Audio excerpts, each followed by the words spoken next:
কিরে তুই গাছে কে? কাকা আমি তো তারাবি পড়তে আসছিলাম। তারাবি পড়তে আইছিলে, এটা তো ভালো কথা, কিন্তু তোর তো মসজিদে থাকার কথা, তুই গাছে কে?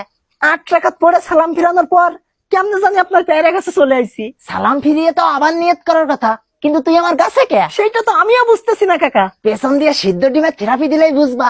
নিচে নেমে এসো। কাকা আমি রোজা, আমি ডিম খাবো না। রাতের বেলা আবার কিসের রোজা? রোজা তো দিনে, আর ডিম তো তোমার খাওয়া লাগবে না, নেওয়া লাগবে। না না কাকা আমি নিব না, আমার আম্মা অপরিচিত কারোর কাছ থেকে কিছু নিতে নিষেধ করছে। ভালোই ভালোই নিচে আসো বলতেছি।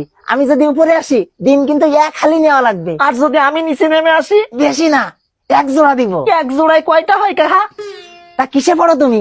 অনার্স দ্বিতীয় বর্ষে। অনার্স দ্বিতীয় বর্ষে পড়ো, আর 1 জোড়ায় কয়টাই সেটা জানো না? হ্যাঁ, গোবর খেয়ে লেখাপড়া শিখতেছো নাকি? এবারের মতো ছাড়ি দেন কাহা, আর জীবনে আসবো না। ঠিক আছে, তোরে আমি 3টা প্রশ্ন করব, যদি ঠিক ঠিক উত্তর দিতে পারিস তাহলে ছেড়ে দিব, আর যদি না পারি? তাইলে এক খালি সেদ্ধ ডিম কনফার্ম। সহজ সহজ দেখে ধরেন কাহা। একজন মানুষের শরীরে কয়টা হাড় থাকে? হাতে 2টা, পায়ে 2টা, আর পিঠে 1টা, মোট 5টা।